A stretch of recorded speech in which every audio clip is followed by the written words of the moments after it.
Hello and welcome to episode 13 of LUFCFANZONE podcast. I'm Sam Miles. And I'm Jack Ellis. In each episode, we'll be talking to an ex-Leeds United player or manager about their time at the club.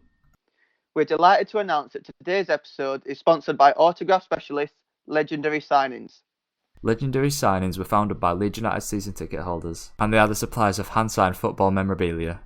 After collecting signatures at Ellen Road as youngsters, the brand has taken the step up to now host professional signing sessions of players past and present. Their items include signed memorabilia from former Leeds United legends such as Jackie Charlton, Norman Hunter and Alan Clark, and their most recent signing session was with Leeds' League One hero, Jermaine Beckford. Hosting signing sessions ensures that Legendary Signings acquire the highest quality signatures possible from their clients, and they also offer framing options for their items. You can find all of their signed items at www.legendarysignings.co.uk or on their eBay, Etsy or Amazon stores, where photo proof and certificate of authenticity are also available. But back to the show. And all of our episodes can be found on our LUFC FANZONE YouTube channel, as well as Spotify and Apple Podcast. And last episode, we were with former Leeds United striker Trezor Kandol, who spoke to us about his time in prison less than 6 months before the move to Leeds United in 2006, as well as scoring the winner in Leeds' first ever match in League One at Tranmere Rovers. This week, with another striker, however one who played for Leeds at a far more successful time than Kandol.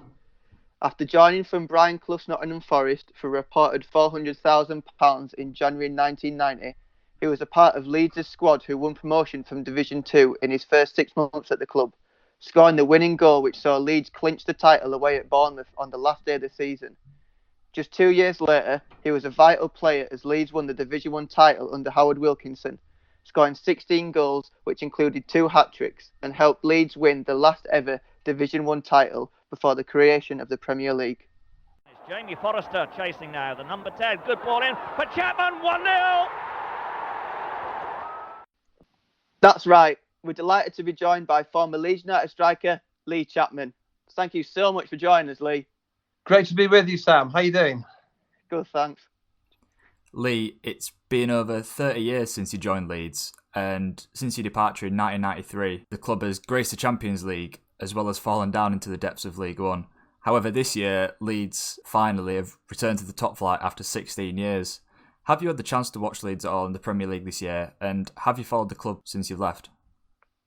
Yeah, absolutely. Yeah, I mean, it was the most magical period of my career. I mean, I spent nearly 4 years at Leeds and obviously won the second division title, the last first division title, and it's just a wonderful time. You know, my dream was to be a top goal scorer in a title-winning team, and I achieved that with Leeds. And not only did we win an awful lot of trophies and had a lot of success there, but the fans were amazing, and I'll never forget my time there. So ever since I left, I've followed them really closely, and it's been such a shame to see them out of the top league for 16, 17 years now. And it's great to see them back. It really is great to see them back. And it took them a couple of attempts under Bielsa, but I knew they'd get there.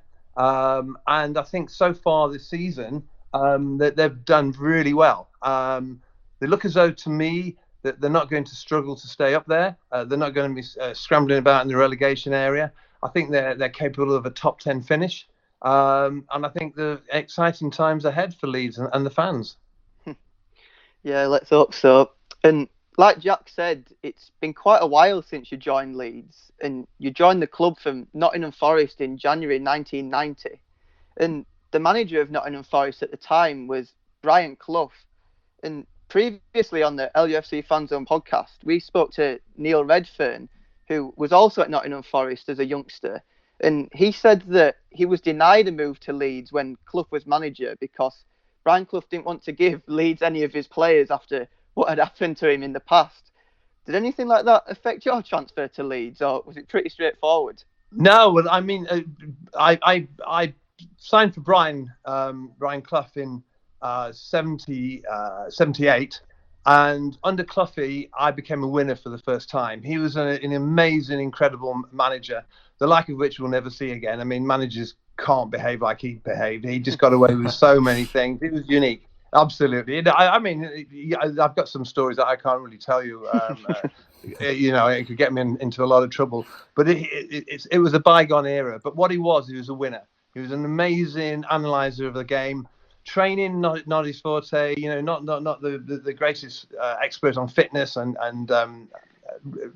pre-match training sessions and the set pieces. But what he was a winner and analysing the game, and he made me winner. We won the League Cup that year in '78. We won the CMOD Cup, which was a competition that English clubs went into when they were banned from Europe.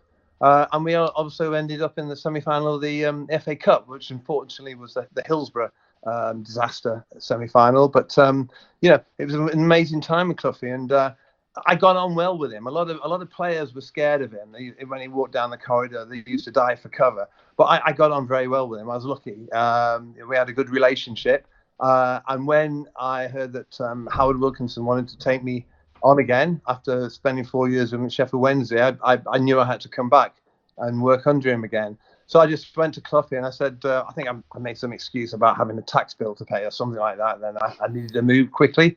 And he I think he knew that was, that wasn't the case. But he let me go. He said, listen, if you want to go, I'm not going to stand in your way. And the Leeds situation never came into it. I don't think he holds grudges. He certainly did at that time anyway, and he let me go. The moves happened within a few days. So yeah, not a problem with Brian Clough. It was a legend, absolute legend. And when you did arrive at Leeds, the deal was reportedly worth £400,000, and you made your debut against Blackburn Rovers at Ewood Park in what was then the second division. What can you remember about your first game in a Leeds United shirt? Because you scored in that 2-1 win. Yeah, I mean, I've got a good record for scoring on my debut, fortunately, as a striker. When you move to a new club, all the fans are expecting a lot from you. A striker has to score goals, whether you like it or not. It doesn't matter how well he plays, how hard he works. A good striker, top striker, has to score 20-plus goals a season. And to get off to a great start like that was unbelievable. It was very strange, obviously, a very different scenario. I didn't know any of the players. I'd spent a couple of days with them training. But they made me feel really welcome, and I just fitted in straight away. And it's so important as a striker to score on your debut, because then it eases the pressure. You don't want to be going 4 or 5 games with the pressure mounting up on you, and then it starts affecting your play. So absolutely dream start for me. And between that Blackburn match and the end of the season, you scored 12 goals in the 21 remaining matches. However, the most important one was, of course, on the final day of the season at Bournemouth, which secured Leeds a Division 2 title after beating Sheffield United on goal difference. What can you remember about that day at Bournemouth and your goal which secured Leeds' promotion? Well, it was an incredibly tense day. We knew that we had to win, really, to guarantee promotion and to end up as champions as well, which we wanted to do. As much as promotion, we wanted to be champions. It's important to go up in style. And I remember all the players were incredibly tense. It was a really hot day. We were travelling to the stadium and we heard the fans had been a little bit naughty. One or two of them had a few too many beers and they started to take Bournemouth apart. So we knew there were problems outside the ground. But they didn't really distract us. The pitch, obviously, it's a tiny stadium. It's back in the day. Tiny crowd, packed, absolutely packed. But a small crowd right on top of you. The pitch was awful. It was really dry, bobbly, not a great surface at all. And the whole game was played under real sort of pressure. We didn't really play that well, but we kept at it. We kept working hard. And all I remember is towards the end of the game, Chris Kamara got the ball on the right hand side, put in an amazing cross to me, and I just got up. And it got a great header and past the goalie. I mean, it flew in because the Cammy's cross was so it hit so hard. It just came straight to my head and flew off, and that was it. And probably the most important goal I scored while I was at Leeds, the single most important goal. And as Leeds prepared for Division 1, the club recruited a few new players for the upcoming season, which included Gary McAllister from Leicester for £1 million, Chris White from West Brom, and the return of John Lukic from Arsenal for another £1 million. Because there weren't many new arrivals that season, how confident were you that the side would be able to compete in the top division, because it was mostly made up of the same squad from the league below? Yeah, it's I knew there was a good nucleus of a team there, and I think the additions that he brought in were exactly what was needed. it complemented the team really well. We of course Strachan was there, Gordon Strachan, and we just needed one or two little more experienced players. Gary McAllister came in, John Lukic, just strengthened the areas that I felt needed strengthening a little bit. Mervyn Day did a great job as goalie, but he was coming towards the end of his career, and I just felt that John Lukic would give us a little bit more, as would Gary McAllister in midfield. So I thought they were great signings, and of course the first season no one expected us to do well at all, and we finished. I think we finished fourth. Was it fourth? I think we finished the first season. Yeah, and no one expected us to finish that high. And one of the reasons why we finished so high was because Howard Wilkinson is the complete opposite to Brian Clough. He's on a match day probably doesn't have the same charisma as Brian Clough and the presence. But what he does do is prepares his teams magnificently. The training is intense. The rehearsal for set pieces goes on and on and on, sometimes too long. Sometimes on a Friday you'd be there for an hour rehearsing the same set piece. Defensively as well, you rehearse defensive situations where you have to defend. And we were so well prepared that season that we took a lot of teams by surprise, and we scored a lot of goals from set pieces because we rehearsed them day in, day out, especially on a Friday, and also defensively. It's not you not only have to rehearse creating goals from set pieces, but defending, because it's amazing how many teams concede goals from set pieces because they're not prepared. And so it wasn't a surprise to me. And obviously our fitness levels with Howard Wilkinson were tremendous, because his training regime is tough. You have to be incredibly fit to survive it. Otherwise you're not around at the club for very long. And one of the standout games of that season was a match at Ellen Road against Liverpool in April, where despite you scoring your first hat-trick for Leeds lost the match 5-4 in a hugely dramatic match. What can you remember about that game, and what was it like to score a hat-trick and still be on the losing side? Well, I mean, they were back in the days when Liverpool were a real force as well. I'd scored a few goals against Liverpool, but one here, one there. And to score a hat-trick against Liverpool was a dream for me. It's up there, in one of the highlights of my career. But I just could not believe that, I score a hat-trick and we end up losing 5-4. It was an incredible game. It was an amazing game. And I'll always remember it, but it's just such a shame that we didn't win. And like we mentioned, Leeds finished fourth in that first season back in Division 1, which could only be described as a fantastic season for the club. And on a personal level, you finished with 31 goals in all competitions and 21 in the league, just one behind Arsenal striker Alan Smith, who eventually won the Golden Boot award that season. Did you ever expect to have such a successful season, both individually and as well as a team? Well, I sort of, my reputation was that I was good for 20 goals a season, 20 plus. And I'd done that for most of my career. So it didn't surprise me that the team I was in, I was able, I need good players around me, especially my type of play, big centre forward, a traditional centre forward. I need the crosses, I need the delivery, I need the service, and I had no doubt with players around me like Strachan, Gordon McAllister, Gary Speed, and then fullbacks running forward like Mel Sterling and Tony Dorigo. I knew that there would be no problem in them creating chances for me. So it wasn't a surprise. I was a little bit disappointed I didn't get the Golden Boot, because overall I think that season 31 was the top goals scored by any striker. But obviously the Golden Boot's only given to league goals, so I was a little bit sad about that. But it was a real honour to score over 30 goals in one season. It was an incredible achievement for the team, because the team were making so many chances for me that year. It was just a great team to play in. Absolutely. And many players that we've spoken to on the podcast always explain how it's always nice to receive individual awards at Leeds. However, despite your huge contribution that season and by far being the club's top goal scorer, David Batty won Leeds' Player of the Season for the 1990-91 season. And I know it's not all about awards, but did you feel like you might have deserved it that season, as you were obviously one of Leeds' main players? Oh no!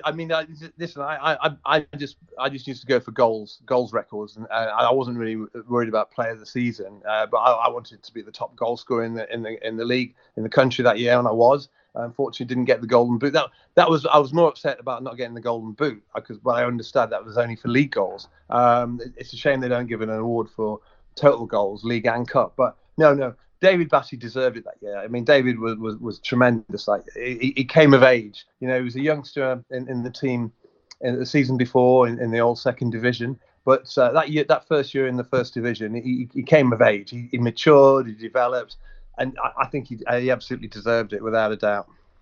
The following season, Howard Wilkinson strengthened his side once again and brought in Rod Wallace, Tony DeRigo, and Steve Hodge for a combined £6 million, which at the time was obviously quite a lot of money. And despite only being in Division 1 for 2 seasons, do you think that Leeds tried to build on that 4th place finish, which was already a huge success? Absolutely. Any top team, and that counts nowadays as well, and Man United have found this to their cost. Each season, no matter, even if you win the league, you have to add to your squad. You have to keep challenging the current members of that squad. You can't just leave it as it is, otherwise it becomes stale and it goes downhill. It goes into reverse. So every year, no matter how well you do, you have to add 3 or 4 players, top players as well, not just squad members, players that are going to challenge to be in the team and can stay in the team. So I thought that was the right way forward, and I thought the 3 players he brought for the next season were perfect, absolutely perfect, and history agreed with that. They came in and the team started performing, and obviously that was the year when we won the title.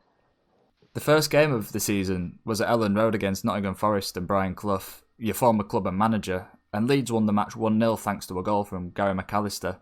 Like the previous season, Leeds had a fantastic start to the campaign. However, even better than the previous year, as you've just lost once from the opening game all the way up until February, which gave Leeds a fantastic chance of achieving that higher finish than the previous year.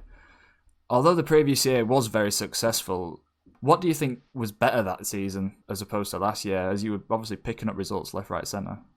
I just think, as I've just said, he added strength to the squad. He added players who added to the team, gave us a little bit more. We moved forward. We didn't stand still, and obviously we were hungry.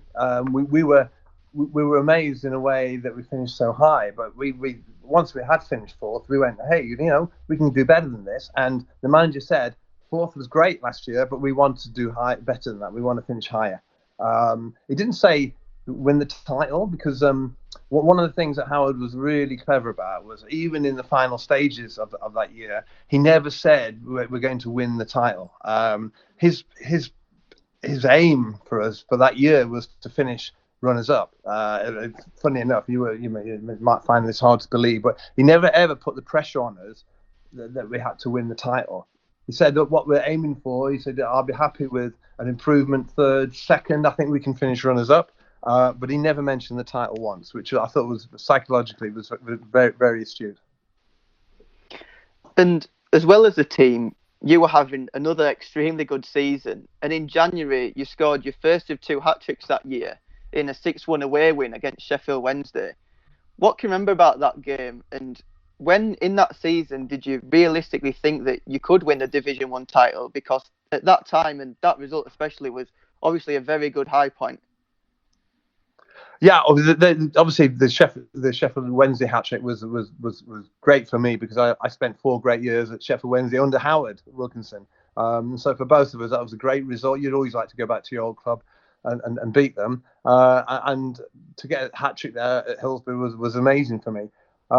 I think in terms of realising when we could do it, I don't think we ever did until the final game. I know that obviously United were favourites to win that title. They were in the strongest position for most of the season. But then suddenly, when it mattered most, when they had to start winning the games in hand that they had towards the end, they completely collapsed. And people will say that they had too many games, there's a backlog of games that killed it for them. But no, I don't think so. I think the pressures of them not having won the title for, I think it was 20 years or something like that, the pressure got to them, and they all buckled under the pressure. And I think Alex Ferguson, realised that, because he was really nice to us, very complimentary. He didn't say they'd lost it. He said we won it, which we did. I think it was, people recognise that now. In February, when Leeds were flying high in the league, Leeds chairman Leslie Silver continued his spending and brought in a relatively unknown Frenchman at the time in Eric Cantona, who arrived from Nimes from around £900,000. How was he at Thorpe Arch and Ellen Road in the first couple of weeks after he arrived in England? Well, it was interesting. Because I'd played in France for a little while, I was given the job of translator, which was a big mistake, because my French was absolutely useless. I kidded everyone that I could speak French, but I couldn't. So I was talking pidgin English to pidgin French to Eric. I think one match day interview would sort of emphasised that, how bad my French was. So I got roomed with him, and my job was to try and help him into the team. But Eric didn't need any help. He was an individual. He was in many ways a loner. He liked to do things his way, and he didn't really need any help. He struggled when he first came into the team, because he actually came into the team because I broke my wrist. I had a double fracture on my wrist against Man United in the League Cup, and I was meant to be out for about 6 or 7 weeks. And that's one of the reasons why Eric was brought in. But I came back, I think, after about 3 or 4 weeks. I had a plaster cast that I was able to play with, and we played together. And he struggled a little bit with the pace of the Premier League, and the way we played was very direct, getting the ball forward very quickly. And Eric liked to drop off a lot, get to feet, and that wasn't really the way Leeds played. So I thought Eric had a good introduction to the league.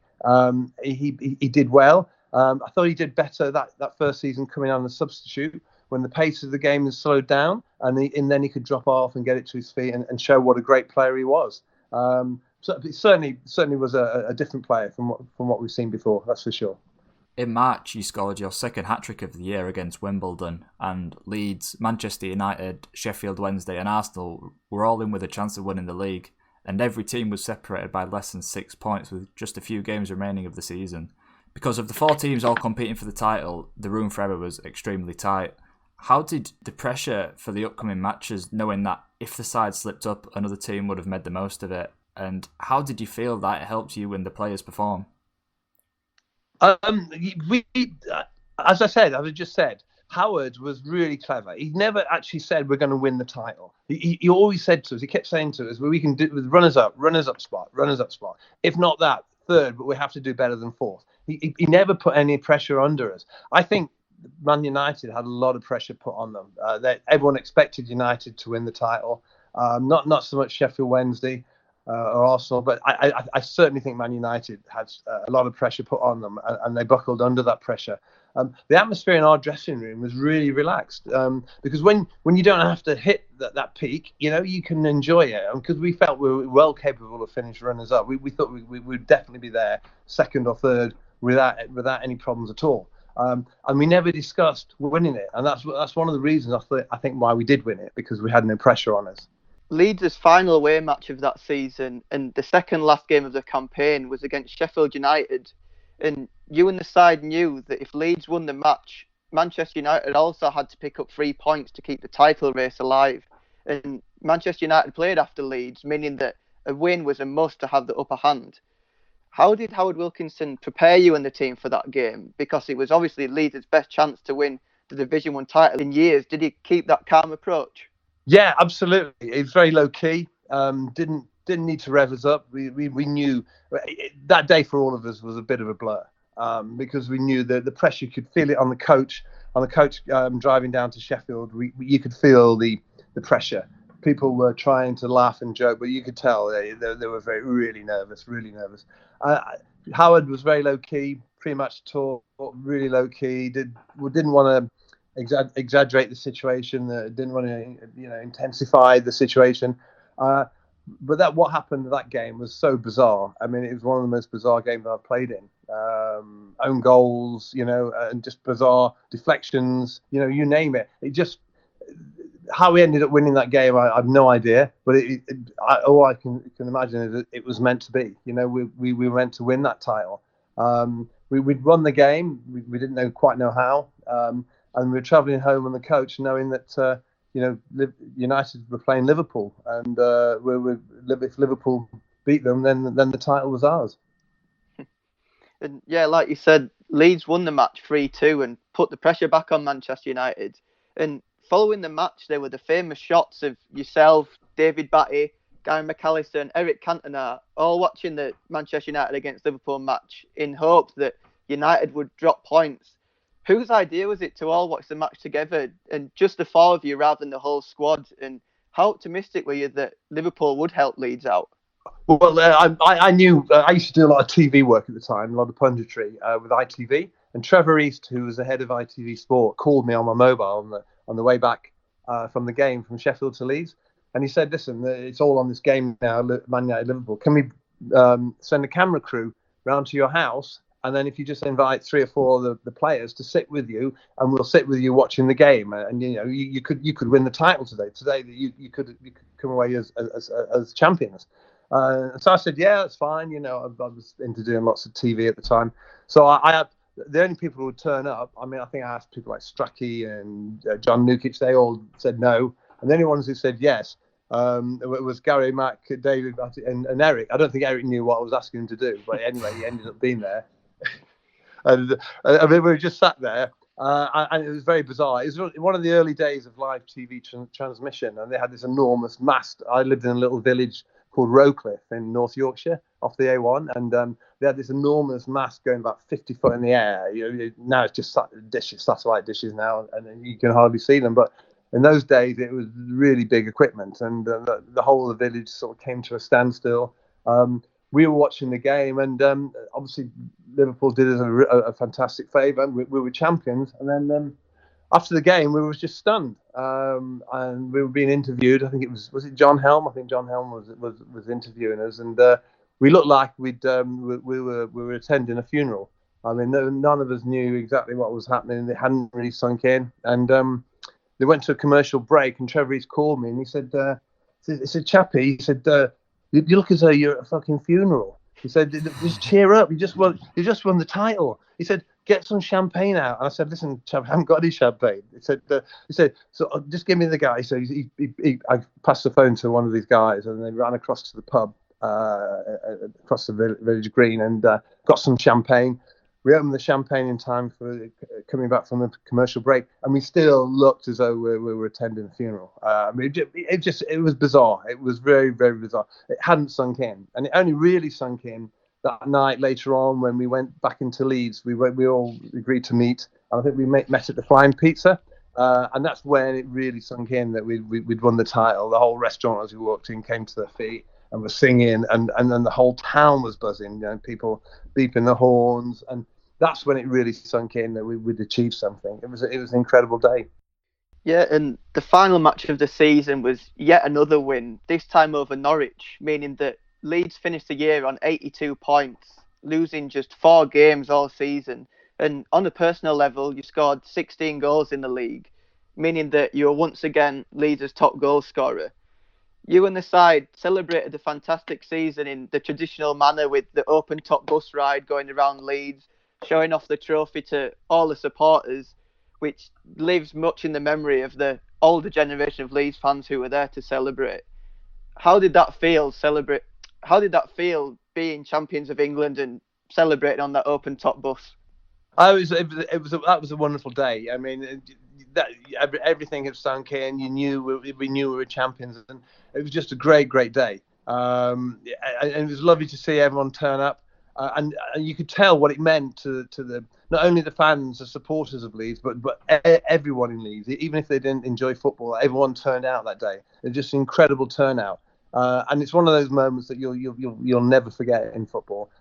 It's what you work hard for. It's what you want to achieve all your career, and we all achieved it. We were very lucky. That squad of players was a special squad of players. And we deserved to win the title that year, and we can all look back at that in our later years or in our old age with a lot of fond memories. And as you know, the season was known by Leeds fans as the last proper champions, as after that year the formation of the league was altered and Division 1 now became the Premier League, meaning that Leeds were the last team to ever win the Division 1 title. When were you aware that the league would be changing to the Premier League? And what sort of impact did you think it would have on English football? Because the main reason for the change was obviously to do with money. Yeah, we weren't aware, obviously, during the season. There's been talk about it, but as players, we weren't aware at all. It seemed to all happen at the end of the season. I think it was a lot of rushed decisions, and obviously Sky came in with a lot of money and obviously wanted to rebrand. They didn't want to continue calling it the First Division. Sky came in. I thought it was to be honest, it's a commercial move, and it's made the Premier League now what it is today. It's made it the best league in the world by a mile. It's the most lucrative league, and the wages are incredible for the players there. And I think it was a great move. And I think what Sky did was incredible. They brought in new technology, new analysis during the games, live coverage. They brought all that in. The only problem for Leeds is that because the brand before wasn't their brand. What you saw then from then on in was that you never saw any clips of action from the old First Division. It's as though the top division started with the Premier League in 1993. Leeds became forgotten to some extent, which is a real shame because when you look at Sky now, the other channels, BBC One and ITV, didn't get a look in. Sky only play clips from the Premier League, which you can't blame them. But so it's not really celebrated that much. The fact that we were the last winners of the old First Division, which is a shame. But I think it was a great move, commercially wise. It had to be done, and look at the league now. It's the best league in the world.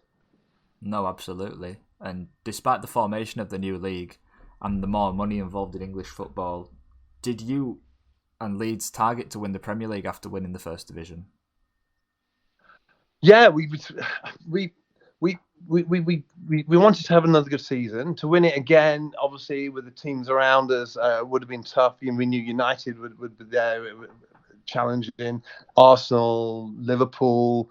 But what we did do the next season, which is a real shame, we changed the way we played a little bit. I think Howard, instead of sticking to what we knew and to what worked, we started to become a little bit more complicated. We tried to play through midfield a lot more, and our style of play changed completely from the year before, whereas we were very direct, wingers and fullbacks bombing forward, getting lots of crosses in. We became a little bit too intricate, and we in the end, the results show that in the end, we almost, at one stage, we were in danger of getting relegated, which, compared to the season before, was ridiculous. It should never have happened that way. But I do feel quite strongly, I've told Howard this as well, we shouldn't have changed the way the style of play. We shouldn't have changed the way we played the season before. We should have carried on and just gave it another go. But I can understand why Howard did it. He wanted to be, as a manager, you want to develop, you want to evolve the team. And change it to a more stylish type of play. But I thought our play was stylish. I think it was okay. It was direct, using me as a target man, and players like Strachan, Gary Mack, Gary Speed, Dorigo, Sterling, you name it, bombing forward and just creating chance after chance. I think we should have carried on playing that way. So it was a real shame, but that's history now. Leeds finished 17th in the inaugural Premier League season. And at this stage in your career, following the 92-93 season, you were 33. However, you were still scoring the goals for Leeds, once again being Leeds' top goal scorer for a third season in a row. Although you'd featured in Leeds every game for that Premier League season, Howard Wilkinson allowed you to leave at the end of that campaign, and Leeds accepted a bid from Portsmouth. And as a result, you made a permanent switch to the South Coast. Did that come as a surprise to you, as Wilkinson was happy to let you leave? Yeah, I mean, he wanted to change. I think he was trying to evolve the team, and obviously, I think he wanted to change. He thought he thought that I couldn't. I suppose 33 as a striker, you're pushing it a little bit. I could have carried on for another season, two more, and I did. Obviously, I had offers from West Ham, Portsmouth, and a couple of other clubs. I went to Portsmouth because Leeds, Howard Wilkinson made it clear that he was going to make changes, and I didn't want to leave. but I was in a situation where I wasn't going to play. So I sort of joined Portsmouth because Jim Smith was a friend of my dad's. My dad used to be an ex-pro back in the day, and I knew Jim, and I thought I'd at least enjoy my football down there.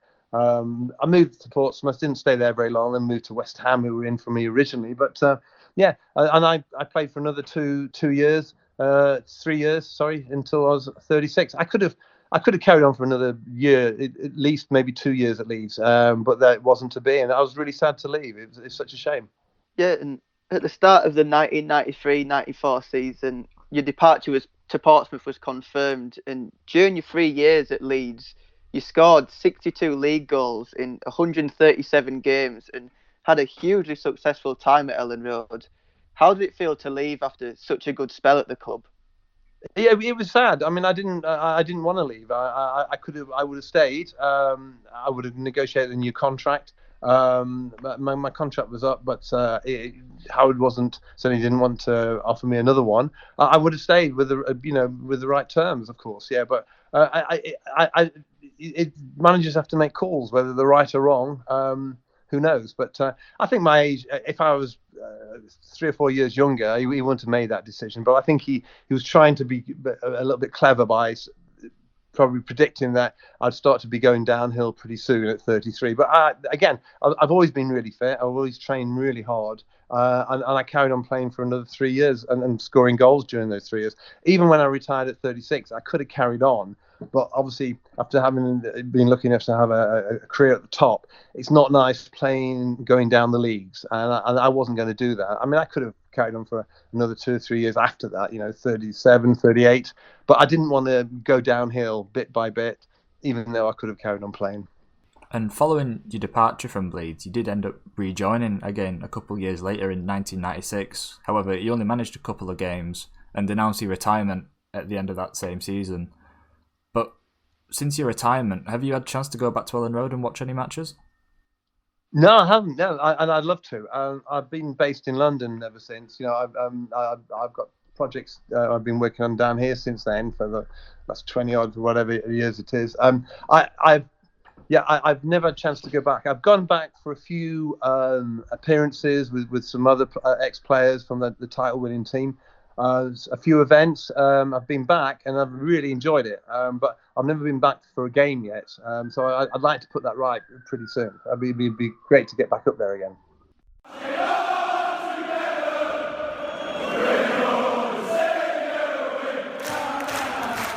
This second section of the show is where our followers get to ask their questions to our guests by commenting on our LUFC Fanzone Instagram post.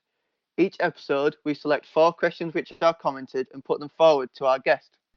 This week's first question comes from Ricky, who asks, during your time at Leeds, who was the best defender you played against and why? Whoa, that's a tough one. I think the best 2 defenders, I think, were probably Steve Bruce and Gary McAllister. I think they were a great partnership.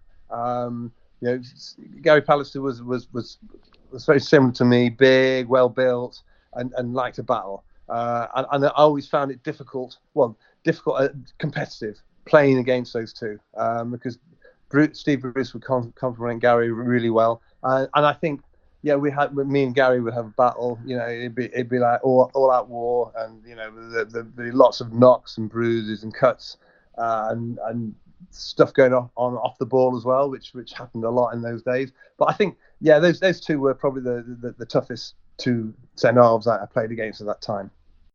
Our second question comes from Sean, who asks, who was the best player you played alongside at Leeds United? Oh, I think that there were lots of great players. Gary Mack was tremendous. Gary Speed, God bless him, he was amazing. David Batty, Tony Dorigo, Mel Sterling, sort of great players. But I think that the one that stands out for me is Gordon Strachan. I think little Stracky, he was the life and soul of the team. He was the driving force, and I think he had an incredible 3 years. The second division title, and the first 2 years in the First Division, I think he was the driving force behind the team. And there were times when we'd be a goal down with a few minutes to go, he would keep driving us forward, and as a captain, keep urging us on. And I think he was a driving force behind Leeds. And I think, if anyone deserves any outstanding credit for the success during that period, it's little Gordy Strachan, without a doubt. Next up is Lucas, who asks, arguably the most two successful spells that you had during your time as a player was at Sheffield Wednesday and Leeds, and at both clubs you were managed by Howard Wilkinson. What do you think it was about Wilkinson's playing style that allowed you to have the most successful times of your career? I think Howard Wilkinson, he knows players, and he understands players. He knows their capabilities, he knows their strengths and their weaknesses, and he plays to their strengths. There's no point bringing I remember signing for Arsenal from Stoke City in 1982, and they wanted me to be a tricky ball player, taking on players and beating them. But that wasn't my game. I was a traditional centre forward, and my time at Arsenal didn't work out because of that. Now Howard understood exactly what was needed to make me a success. He needed great creative players, midfield players around me, wide people who could get down the flanks and deliver crosses, and then I would get on the end and score goals. And Howard knew exactly what made me tick and how I could be a success. Also, I like managers that are organised. They have fitness regimes that mean you're the fittest team out there. You're well prepared in set pieces, for and against. You have a style of play that's well rehearsed during the week. So you don't just go out there hoping on a wing and a prayer it's all going to come right. And I think the reason why we were so successful together for nearly 8 years, 3.5 at Leeds and 4 at Sheffield Wednesday, was because we both enjoyed this regime, this kind of preparation for games, and that's exactly why. And our final question of the show comes from Alfie, who asks, what was your favourite goal you scored at Leeds and why? The favourite goal, I scored a lot of goals, and there's a lot of really good goals. I wouldn't say it was the best individual goal I've ever scored at Leeds, but the most important one was a goal against Bournemouth, the final game of the season in the old Second Division, when we had to win to get promotion and win the title, the Second Division title. The header at Bournemouth, and that by far and away I think was the most important goal, and that's why it's my favourite goal that I scored for Leeds. That ends today's episode. Thank you to everyone for sending your questions, and thank you so much for your time, Lee. Thank you very much. It's been a real pleasure, guys, and anytime, let me know when you want me to do it again, okay? Thank you, Lee. We'll be back in 2 weeks with our next guest. Stay tuned for the post on our LUFC Fanzone Instagram next week. Thanks for listening.